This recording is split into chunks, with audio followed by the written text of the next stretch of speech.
गुज़िश्ता रोज़ all Pakistan clerks association, lady health workers और मुख्तलिफ यूनियंस ने अपने मुतालबात के हक़ में इस्लामाबाद के डी चौक पर धरना दिया। मुजाहिरीन ने हाथों में प्लकार्ड्स उठा रखे थे और उन पर यह लिखा हुआ था कि सर्विस स्ट्रक्चर बदलने की ज़ाहिर है उनके मुतालबात थे, पेंशन, लाइफ इंश्योरेंस देने और तनख्वाहों में इजाफे का उनका दरअसल असल में मुतालबात थे ये।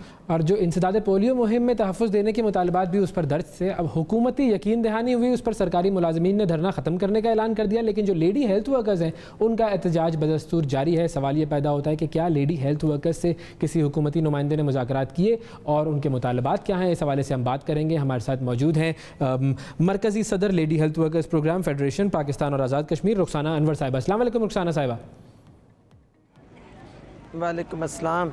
रुखसाना साहिबा, बहुत शुक्रिया प्रोग्राम में वक्त देने के लिए। ये बताइए कि आप लोगों के मुतालबात हुकूमत से क्या हैं? बिस्मिल्लाहिर्रहमानिर्रहीम। आपका शुक्रिया कि आप हमारी आवाज़ अरबाब इक़्तिदार तक पहुँचा रहे हैं। हमारे बहुत जेन्युइन मसाइल हैं जिसके हल के लिए हम साल से कोशा हैं और हम हुकूमत को बार बार बता रहे हैं अपने मसाइल। जब नहीं सुने गए तो हम यहाँ 14 अक्टूबर को पाकिस्तान भर से लेडी हेल्थ वर्कर, सुपरवाइज़र्स और स्टाफ यहाँ पर आया। हमारे मुतालबात कोई बहुत एक्स्ट्रा ऑर्डिनरी बड़े नहीं हैं। सर्विस स्ट्रक्चर बनाया जाए, पिछली सर्विस काउंट की जाए, प्रमोशंस दी जाएँ, तनख्वाहों में इजाफ़ा किया जाए और पेंशन जो सबसे बड़ा मसला है वो किया जाए। पोलियो में तहफ़्फ़ुज़ फराहम किया जाए। हमारे 7 लोगों को टर्मिनेट कर दिया गया, इंतकामी कार्रवाई का निशाना बनाते हुए पंजाब गवर्नमेंट ने, उनको बहाल किया जाए। हमारे तो ये मुतालबात हैं जो बहुत सादा हैं, लेकिन उनको पेचीदा बना दिया। कितना अरसा हो गया आप लोगों की जो सर्विस आप लोग दे रहे हैं पाकिस्तान को, लोगों को, उसको कितने साल हो गए?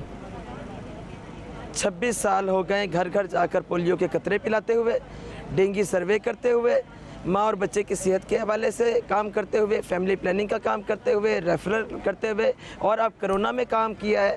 कौन सा ऐसा काम है? सैलाब में हम काम करते हैं, ज़लज़ले में हम काम करते हैं, कोई वबाई मर्ज़ आ जाता है, डेंगू सर्वे है, कोई भी है, हम 24 घंटे काम करते हैं। लेकिन जब हम बात करते हैं कि हमारी तनख्वाह में इजाफ़ा किया जाए या हमारे स्केल्स 26 साल गुजरने के बावजूद भी 5वें और 10वें स्केल में हैं, हमारे स्केल्स अपग्रेड किए जाएँ तो हीले बहानों से हमें नज़रअंदाज किया जाता है। क्या सिर्फ हम काम करने के लिए? क्या सिर्फ हम शहादतें देने के लिए?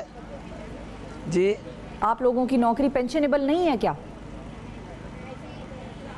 नहीं, पेंशनेबल नहीं रखी गई। हमारे साथ इम्तियाजी सलूक रवा रखा गया है क्योंकि हम खवातीन हैं। हालांकि हम पाकिस्तान का 51% से ज़ायद हिस्सा है खवातीन। खवातीन का मतलब ये है कि जो मर्द जो है वो मर्द जो हेल्थ वर्कर्स हैं, जो पोलियो के कतरे वगैरह पिलाते हैं, उनको पेंशन मिलती है, खवातीन को नहीं मिलती, ये कह रही हैं आप? नहीं, मर्द तो जो पोलियो वर्कर्स हैं उनको तो वो सिर्फ पोलियो कैंपेन में रखा जाता है। आप ये डिस्क्रिमिनेशन का ये एक सबूत रात को भी देख लें कि हमारे जो मर्द हजरात थे उन्होंने भी एहतजाज किया हुआ था और हम खवातीन ने भी। तो जो हुकूमती अरकान या वज़रा आए हैं वो मर्दों के साथ मुज़ाकरात करके चले गए। नहीं, मेरा सवाल ये है मैम रुखसाना साहिबा, मैं ये पूछना चाह रहा हूँ कि कौन सी ऐसी चीज़ है जो कि मर्दों को मिल रही है, आपको नहीं मिल रही? पेंशन की बात कर रहे हैं ना, पेंशन नहीं है, प्रमोशन नहीं है, अपग्रेडेशन नहीं है। और ये मर्दों को मिल रही हैं चीज़ें, आप लोगों को नहीं मिल रही? जी बिल्कुल, आप हेल्थ डिपार्टमेंट में देखें कि तमाम मर्दों को मिल रही हैं और सिर्फ खवातीन जो 1 लाख के करीब पूरे पाकिस्तान में है, हमें महरूम रखा गया है। अच्छा, ये भी बताइएगा कि ये आपने जो आप लोगों की डिमांड्स हैं ये कब से आप लोगों ने हुकूमत के सामने रखना शुरू की?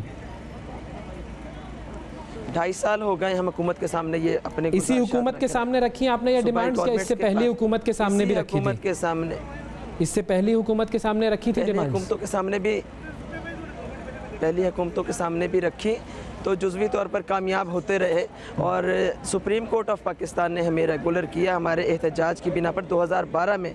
उसके बाद हमने अमल दरामद के लिए जब तक धरने नहीं दिए, जब तक हमारे मुतालबात पूरे नहीं हुए। पिछली हुकूमतों में भी यानी कि यही होता रहा? पिछली हुकूमतों में भी यही होता रहा कि आप लोग धरने देते रहे और मुतालबात पूरे होते रहे? ऐसा ही है। तो अब इसलिए हमने अपने कल से जो धरना शुरू किया है। जी, मुकम्मल कर लीजिए। जो हमने कल जो धरना कल से शुरू किया है, हमने किसी भी सियासी आदमी को अलाउ नहीं किया कि कोई भी अपनी सियासत चमकाने के लिए हमारे धरनों में आए, क्योंकि हम इनसे बदजन हो चुके हैं, हम बेजार हो चुके हैं इन सियासतदानों से। आप सियासी नहीं बनाना चाह रहे, उसको आप लोग सिर्फ मुतालबात और अपनी ज़रूरियात तक रखना चाह रहे हैं। ये बताइए कि हुकूमत और अरबाब इख्तियार की तरफ से आप लोगों से मुलाकातें किसी ने की हैं? कोई बात, कोई आगे आप लोगों के मज़ाकरात किसी से चल रहे हैं?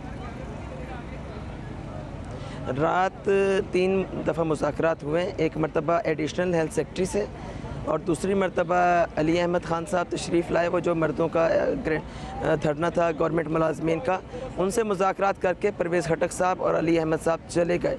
उनको साथ बैठी हुई ख़वातीन नज़र ना आई जो खुले आसमान के नीचे अपने बच्चों के साथ सर्दी में बैठी हुई थी, तो उनको नज़र ना आई, उन्होंने कोई हमसे बात ना की। उसके बाद फिर वो 1:30 बजे के करीब आए हैं और हमें यही कहा, अली अहमद ख़ान साहब की बात कर रही हूँ कि जो वज़ीर हैं पार्लियामेंटेरियन अली मोहम्मद खान के, तो उन्होंने कहा कि जी आप अली मोहम्मद खान जी उन्होंने कहा जी आपके मसले हम हल कर देंगे, आप चले जाएँ। मैंने कहा ऐसी ज़बानी यकीन दहानी के साथ हम नहीं जाएंगे।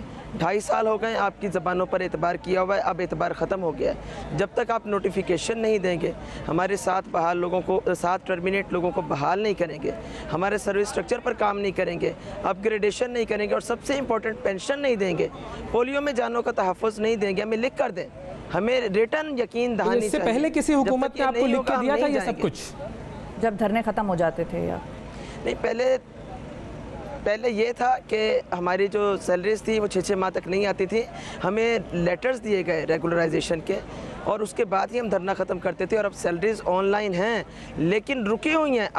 18 से 20 हज़ार रुपये तनख्वाह हम ले रहे हैं 5वें स्केल में काम करते हुए, तो 20-26 साल गुजरने के बावजूद भी हमारी तनख्वाह वहीं की वहीं खड़ी हुई है। यानी पिछली हुकूमतों ने और इस हुकूमत में फ़र्क कोई नहीं है, जो आपके साथ पिछली हुकूमतें कर रही थी वही ये हुकूमत कर रही है, कोई तब्दीली नहीं आई है। ऐसे ही, बिल्कुल ऐसे ही, कोई तब्दीली आई है, महंगाई ज़्यादा हो गई है। हाँ जी बिल्कुल जी। तो अब जो एडिशनल हेल्थ सेक्रेटरी साहब हैं जिनके साथ आप लोगों के मुज़ाकरात चल रहे हैं और प्रॉपरली वो आप लोगों से मिलते भी हैं या आकर बातचीत होती है, तो अब उन्होंने आप लोगों को क्या ऑफ़र किया था? आप लोगों के मुतालबात के बदले में कुछ तो ज़ाहिर है उन्होंने अपनी तरफ से कुछ दिया होगा आप लोगों को, या कहा होगा कि हम ये मान सकते हैं और ये बात हम नहीं मान सकते। वो क्या बातें थी जो वो कह रहे थे वो हम मानेंगे और जो हम नहीं मान सकते? उन्होंने कहा हम सब बातें मानेंगे लेकिन अभी वक्त लगेगा इसमें। मैंने कहा 2.5 साल गुजार चुके हैं, बाकी 2.5 साल आप इस गुफ्तगू में गुजार देंगे, हमें वक्त नहीं ज़ाया करना। हम दूर दराज से आए, हमारे पास किराए नहीं थे, हम गरीब लोग हैं, पाकिस्तान से कोने कोने से आए हैं, क्या बार बार ये तमाशा हम लगाते रहेंगे? कितनी ख़वातीन हैं तो जो भी मसला हल करना है अभी करें। कल भी हमारी 8000 ख़वातीन थी और आज कुछ लोग रात को, जो लोग अपने रिश्तेदारों के पास चले गए थे, जो बीमार थी हमारी ख़वातीन, अब वो आहिस्ता आहिस्ता आ रही हैं और मज़ीद भी काफ़िले हमारे आ रहे हैं, क्योंकि पूरे मुल्क में यही सूरत हाल है। हर सूबे में हमारे लोग परेशान हाल है, किसी सूबे में भी हमारे लोगों को ना कोई ओन किया गया है, ना बेनिफिट्स दिए गए हैं, ना पेंशन दी गई है, ना जानों का तहफ़्फ़ुज़ दिया जा रहा है। बहुत शुक्रिया अदा करेंगे रुखसाना अनवर साहबा हमारे साथ मौजूद थी और लेडी हेल्थ वर्कर्स के जो मसाइल हैं उनसे आगाह कर रही थी।